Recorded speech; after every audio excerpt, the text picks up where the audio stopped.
விக்கிரவாண்டி சட்டமன்ற தொகுதியினுடைய இடைத்தேர்தலில் நாம் தமிழர் கட்சியின் சார்பாக மருத்துவர் அபிநயா பொன்னிவளவன் அவர்களை அண்ணன் சீமான் அவர்கள் இந்த களத்தில் நிறுத்தி இருக்கிறார். இந்த தேர்தல் இயல்பாகவே இடைத்தேர்தல் அப்படின்னாலே மக்களை கூட்டிட்டு போய் அவர்களுக்கு காசு கொடுத்து வாக்குக்கு காசு கொடுத்து ஆளும் கட்சி அதிகாரத்தை பயன்படுத்தி தான் எப்பொழுதும் வெல்லும்.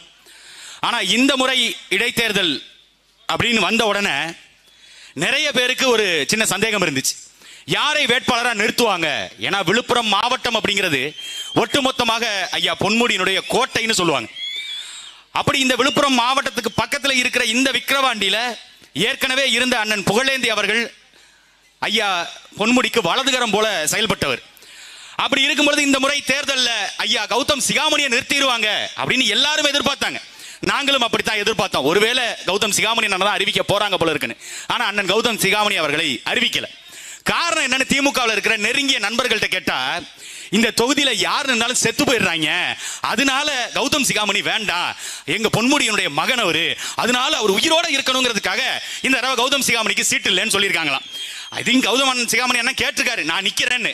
ஐயா பொன்முடி சொல்லியிருக்காரு, நானே எப்ப கம்பி என்ன போறேன்னு தெரியல, கம்பி என்ன போயிட்டு நீ அந்த நேரத்தில் காலாவதி ஆயிட்டேன்னு வையி, திருப்பி இடைத்தேர்தலில் நிக்கிறதுக்கு ஆள் இல்லடா, அதனால நம்மளால முடியாதுன்னு அண்ணன் கௌதம் சிகாமணியை வேணான்ட்டாரு.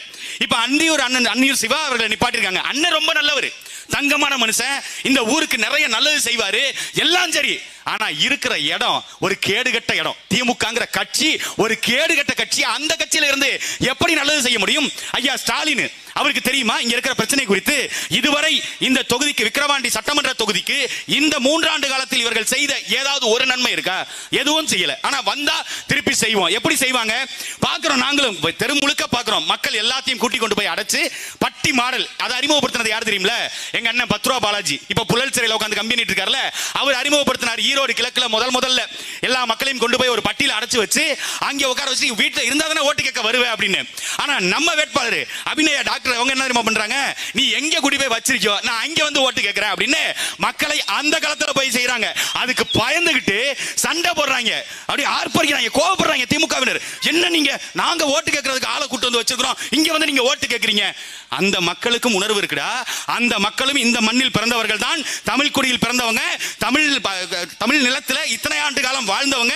அவங்களுக்கு தெரியும் நீ கொடுக்கிற காசுக்கு, வரும்போது கூட பார்த்தேன், கொடுக்கிற காசுக்கு அவர்கள் வர்றாங்க, மகளிர் வர்றாங்க. ஆனா அவர்கள் தாலி அறுத்தது நீங்கள் தான் தெரியும். இந்த இடைத்தேர்தலில் மாற்றம் வரும். இதுவரை ஆளுகின்ற கட்சிகள் இடைத்தேர்தலில் ஜெயிச்சாங்க. இந்த முறை மாற்றி நாம் தமிழர் கட்சி என்கின்ற கட்சி இந்த இடைத்தேர்தலில் ஜெயிச்சு சட்டமன்றத்துக்குள்ள உள்ள போகிறதுக்கு உங்கள்ட்ட அதிகாரம் இருக்கு. அந்த அதிகாரத்தை அபிநயா பொன்னிவளவன் அவர்களுக்கு கொடுங்க. மைக்கு சின்னம் 2வது இடத்துல இருக்கு. வாயிலேயே பேசுவாங்க திமுக உடன்பிறப்புகள், அங்க பாமகவினர் எல்லாரும் வந்து பேசுவாங்க, நாங்க தான் வந்து நிப்போம், நாங்க தான் வந்து நிப்போம் அப்படின்னாங்க. ஆனால் கண்ணெதிர்க்க உங்களுக்கு தெரியும், பரந்தூர் விமான நிலைய பிரச்சனை, இங்க டாஸ்மார்க் பிரச்சனை, கள்ளச்சாராய பிரச்சனை, எல்லா இடத்திலும் எல்லா போராட்டம், காவிரியில இருந்து எல்லா பிரச்சனைக்கும் நிக்கிறது நாம் தமிழர் கட்சி. அப்படிப்பட்ட நாம் தமிழர் கட்சியை நீங்கள் அதிகாரத்துக்கு அனுப்ப வேண்டியது உங்களுடைய கடமை. வாய்ப்புக்கு நன்றி, வணக்கம். நாம் தமிழர், நாமே தமிழர். அடுத்ததாக தேசிய முன்னாள் ராணுவ வீரர்கள்